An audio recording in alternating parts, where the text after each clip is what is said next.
4:47 a.m. The emergency broadcast system activates across 17 time zones simultaneously. The tone is different this time. Not a test, not a drill. The frequency carries a tremor that hasn't existed in 70 years. Somewhere in the first 30 seconds of waking, before your eyes fully open, before your brain registers the gray light filtering through your window, you know something fundamental has changed. The air feels different, heavier, like the atmosphere itself is holding its breath. You reach for your phone. The screen lights up, but the signal bars are gone. Not low, gone. A red X where the carrier name used to be. You try again, swiping down, forcing a refresh. Nothing. The Wi-Fi icon blinks uselessly. Your router is on, but it's screaming into a void. The internet isn't slow, it's missing. Completely. Like someone reached into the fabric of reality and pulled out the threads that connected everything. Outside your window, the sky is wrong. It's supposed to be morning, but the sunlight looks filtered through dirty gauze. The horizon glows a sick orange that doesn't belong to dawn. Columns of smoke rise in the distance, too many to count, too thick to be accidental. They twist upward like dark fingers clawing at clouds that hang too low, too heavy, the wrong color entirely. You notice the silence next. It's the kind of quiet that makes your ears ring. No cars, no distant highway hum, no planes overhead. The ambient noise of civilization, the sound you never noticed, because it was always there, is absent. And in that absence you feel the weight of what's missing before you even understand what's gone. This is the first morning, the one where you realize the world didn't end with fire and dramatic music. It ended with a gap, a hole where everything familiar used to be. And as you stand there, phone dead in your hand, staring at a sky that looks like it's been poisoned, one thought cuts through the fog. Help isn't coming. The missiles launched at 3:12 a.m. Eastern Standard Time, hypersonic platforms, traveling at Mach 27, too fast for most early warning systems to process in time. The first impacts weren't nuclear, not initially. They were EMPs. Electromagnetic pulse warheads detonated in the thermosphere, invisible blooms of energy that fried every circuit from Boston to Denver. The power grid didn't fail gradually. It died instantly. Substations exploded. Transformers melted. The entire eastern seaboard went black in under 90 seconds. You didn't hear the blasts. You were asleep. But your neighbor's pacemaker stopped working. The traffic lights froze mid-cycle. Every car manufactured after 2010, the ones with computer chips managing everything from fuel injection to steering, became expensive statues. They sit now in the middle of intersections on highways. Some crashed into buildings when their systems died mid-drive. The drivers are still inside some of them, stunned, trying to understand why their vehicles just stopped obeying the laws of mechanics. No one knows the full picture yet. The government isn't broadcasting. There's no presidential address. No emergency updates scrolling across screens because there are no screens. The people who would normally tell you what's happening are either dead, hiding, or cut off from the very systems they'd use to communicate. Information, the thing modern society runs on more than oil or electricity, is suddenly scarce. Rumors replace facts. Someone 3 blocks over says they heard it was Russia. Someone else swears it was China. A third voice insists it's a solar flare, that it's natural, that it'll pass. But you see the smoke. You see the ash beginning to fall like gray snow. And somewhere deep in your gut, in that ancient part of your brain that remembers when survival was daily and brutal, you know this isn't natural. This was done, deliberately, by someone. The confusion is almost worse than the destruction. Your mind keeps trying to fit this into categories it understands. Power outage, storm damage, temporary disruption, but nothing fits. The scale is too big, the silence too complete. You flip light switches out of habit, forgetting for the 10th time in 5 minutes that there's no power. You try the landline if you still have one, and the line is dead. Not busy. Dead, you walk to the window again, hoping the last 3 minutes were a nightmare, but the smoke is thicker now. Closer. The sun, when it finally rises enough to matter, is a pale disk behind a veil of particulate matter. The light it provides is weak, diffuse, like the world's been wrapped in layers of dirty cheesecloth. Shadows are softer, colors are muted. Everything looks like an old photograph left too long in sunlight. Faded, wrong. You step outside because staying inside feels like suffocating. The street is unrecognizable. Mrs. Patterson's house, the blue one with the garden you walked past every morning for 8 years, is gone. Not damaged, gone. Where it stood is a crater, a perfect circle of earth and debris still smoldering. The house next to it is half standing, the front wall sheared off like a dollhouse, exposing the interior. You can see furniture, a bed, a kitchen table set for breakfast that will never be eaten. Everything is covered in gray dust. Your car is dead. You try it anyway, turning the key, pumping the gas pedal, like that'll help. Nothing. The dashboard doesn't even light up. The EMP didn't just kill the power grid. It killed everything with the circuit board. Your car, your phone, your laptop, the medical devices at the hospital, the pumps at the water treatment plant, the control systems for natural gas pipelines. Everything that made modern life function is now an expensive paperweight. You walk toward what used to be downtown. The road is a minefield of debris, chunks of concrete, twisted rebar, glass everywhere, glittering in the weak light like scattered diamonds. You pass cars abandoned mid-flight, doors hanging open, possessions scattered across the asphalt. Someone's suitcase has exploded, clothes and toiletries forming a trail. A child's stuffed animal lies face down in a puddle of something you don't want to identify. The traffic lights are dark.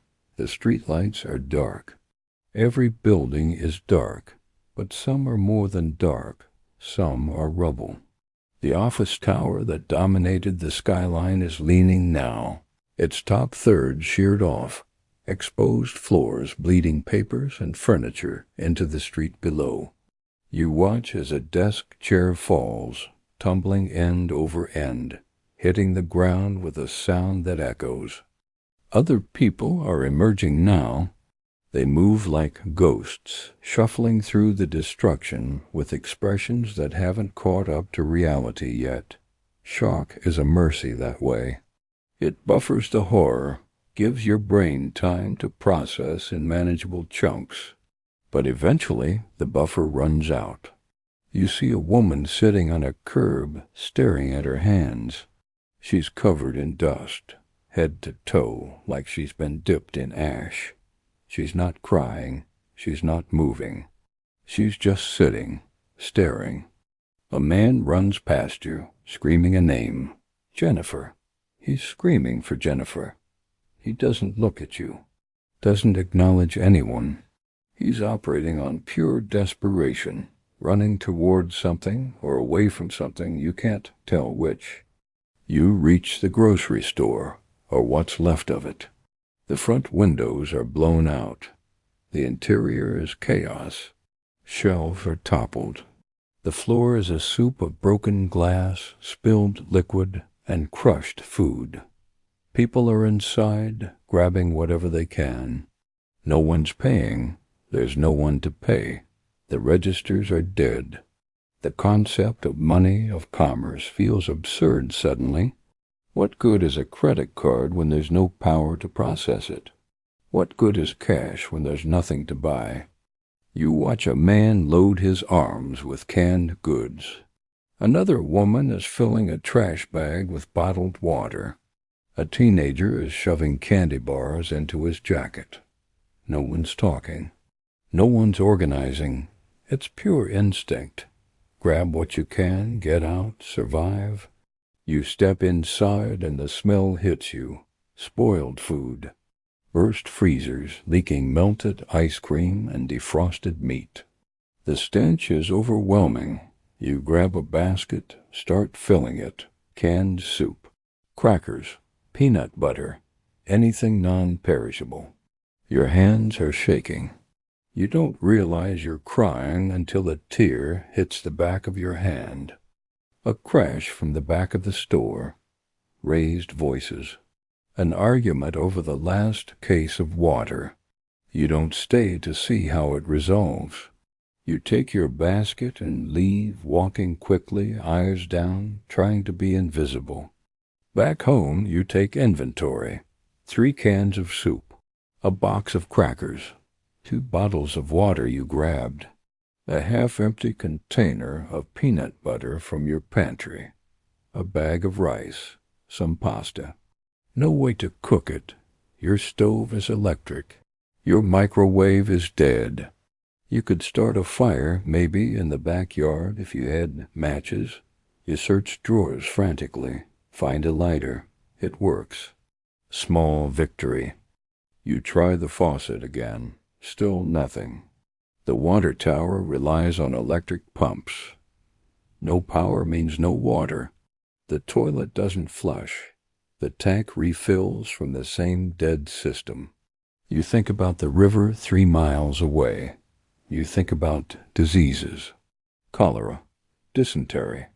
Things you learned about in history class that seemed safely distant. Your neighbor, Mr. Kim, appears in your backyard. He's holding a radio. An old one, battery-powered. You hold your breath as he turns the dial. Static. More static. Then, faintly, a voice. Emergency broadcast. The words are clipped mechanical. ... Remain indoors. Seek shelter. Avoid open areas.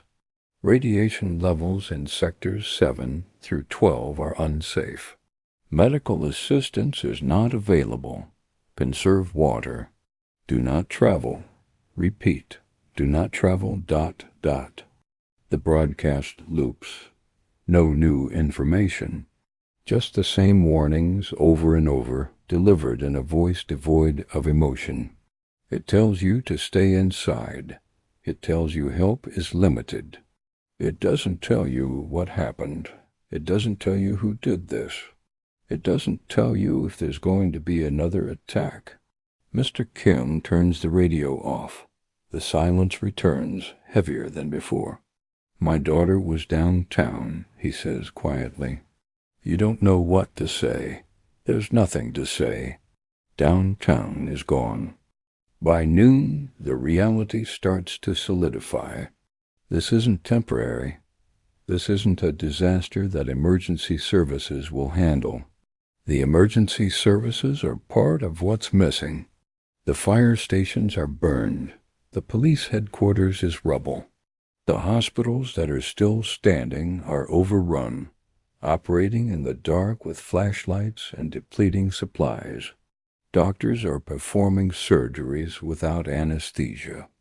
Nurses are using torn sheets for bandages. People with treatable injuries are dying because there's no fluids, no antibiotics, no way to sterilize equipment. You hear gunshots in the distance, then closer, then very close. Someone is breaking into houses 2 streets over. You lock your doors, knowing it's a symbolic gesture. If someone wants in, a lock won't stop them. Law, you realize, was always just an agreement.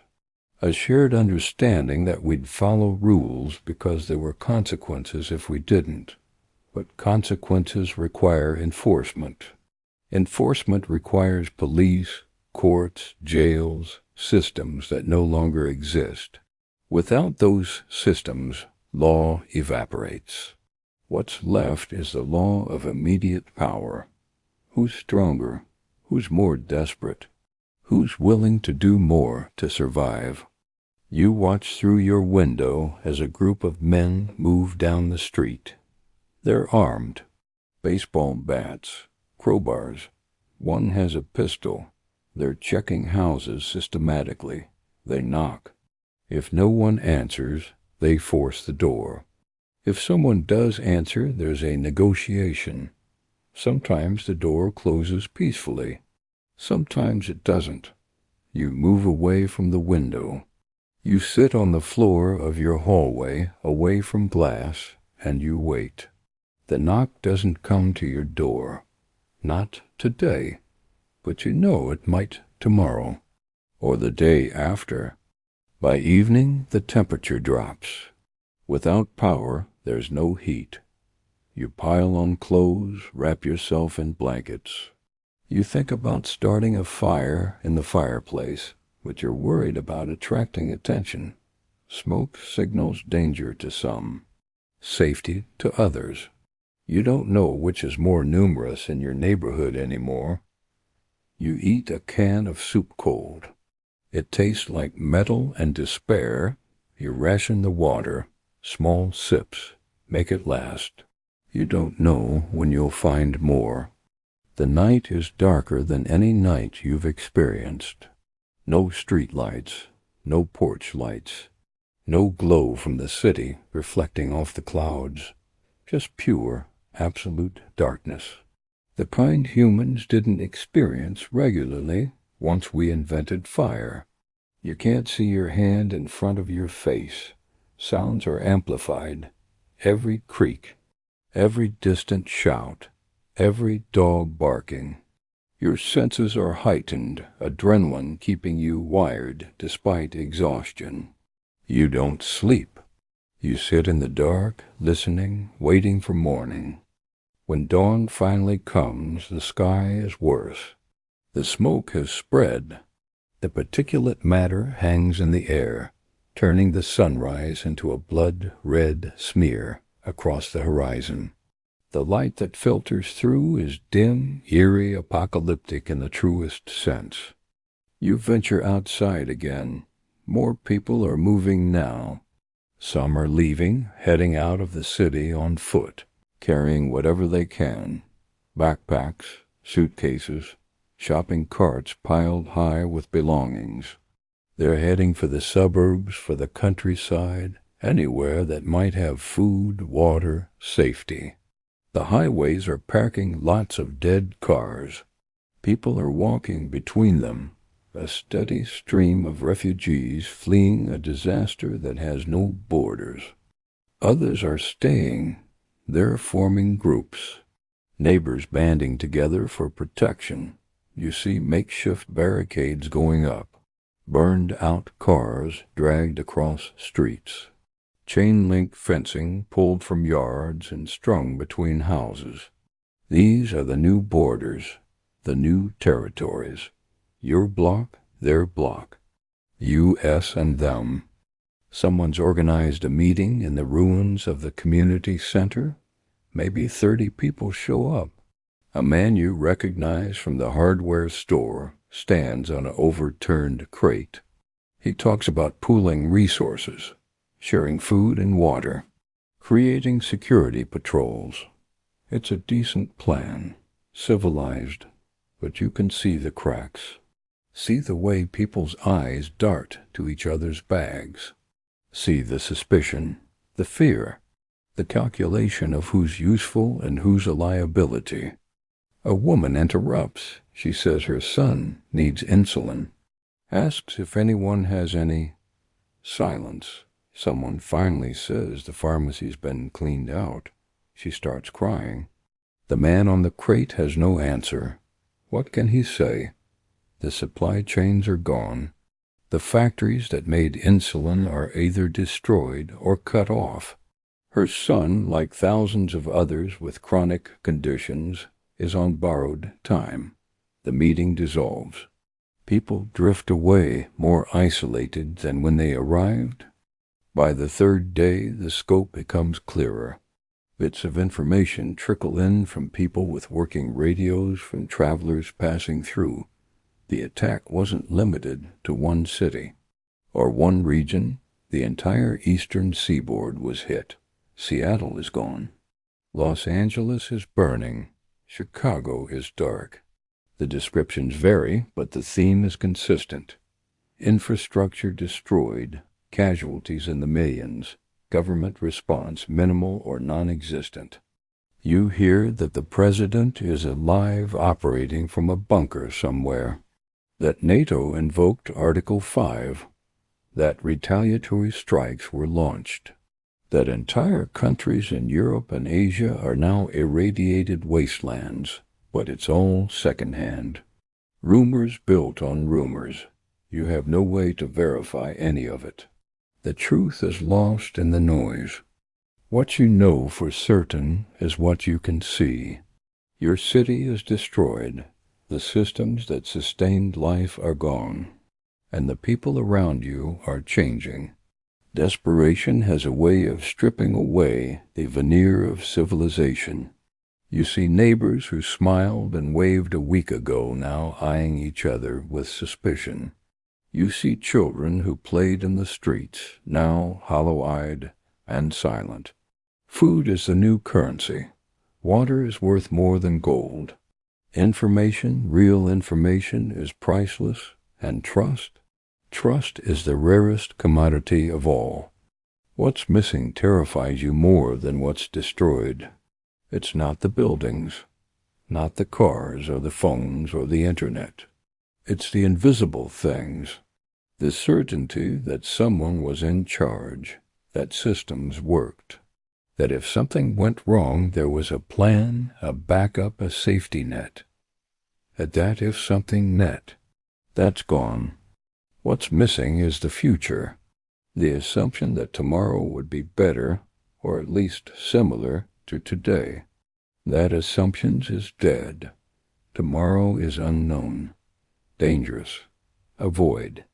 What's missing is trust in your government, in your neighbors, and the idea that humanity collectively could be counted on to not destroy itself. That trust evaporated the moment the missiles launched. What's missing is hope, the belief that this is temporary, that normal will return, because normal is part of the rubble now. Normal died at 3:12 a.m. What's being born in its place is something harder, meaner, a world where survival isn't guaranteed, where comfort is a memory, where the strong take and the weak suffer. You stand in what used to be your front yard, now a landscape of ash and debris, and you realize the most terrifying thing that's missing, the belief that you're safe. That belief was an illusion, held together by electricity and agreements and systems that seemed permanent, but were actually fragile as glass. And now the glass is shattered.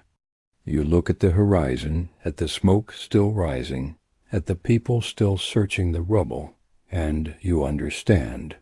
This is the new morning, the first of many, and the question isn't what's missing anymore. The question is what's left. The answer is simpler and more brutal than you want to admit. Only what you can hold on to, only what you can protect, only what you're willing to fight for. The old world ended not with a bang, but with a gap, a silence where the hum of civilization used to be. And in that silence you hear something new, the sound of a world rebuilding itself from scratch, without rules, without mercy. without any of the missing pieces you took for granted. This is day one, the first morning, and it's only the beginning.